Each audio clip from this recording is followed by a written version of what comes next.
Although a humanitarian pause in the conflict in Yemen allowed relief supplies into the country, the UN said that insecurity, fuel shortages, and other logistical challenges hindered the delivery of desperately needed aid.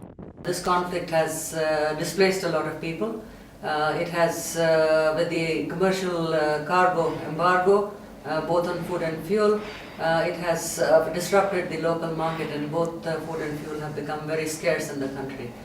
The UN World Food Programme used the recent humanitarian pause to deliver about a month's worth of food to meet the needs of about 400,000 people, but they had hoped to reach almost twice that number.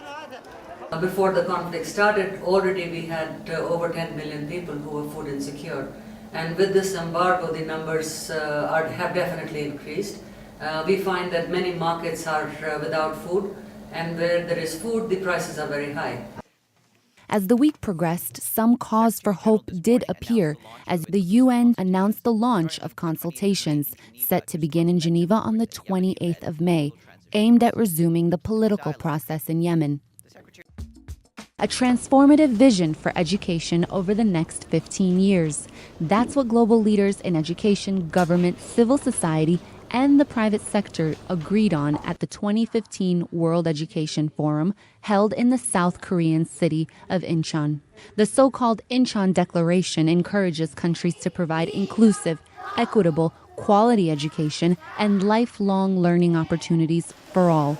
The head of the UN Educational, Scientific, and Cultural Organization, or UNESCO, called the declaration a huge step forward, noting that education is key to global peace and sustainable development. Today, the world meets to chart a new course that builds on education as a human right essential for human dignity, a new course that nurtures education as a transformational force for all societies, for the planet. The declaration will underpin the education targets in the Sustainable Development Goals that world leaders will adopt at the UN in September. The new set of goals will succeed the Millennium Development Goals as the primary blueprint for global development. Around the world, some 58 million children and 63 million adolescents are currently out of school. At the forum, UN Secretary General Ban Ki-moon stressed the importance of the ambitious new targets to be set this year. Education is not a privilege. It is a birthright.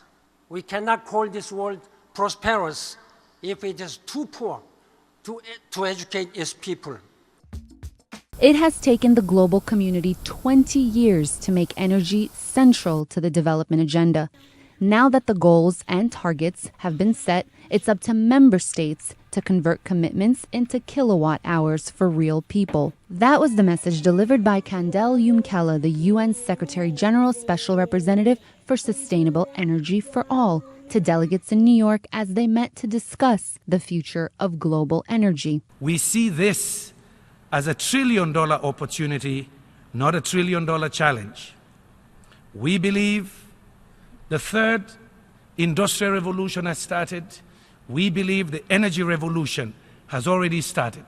Some 1.1 billion people worldwide have no access to electricity, and nearly 3 billion rely on dangerous and polluting traditional fuels such as wood, charcoal, and dung to cook and heat their homes.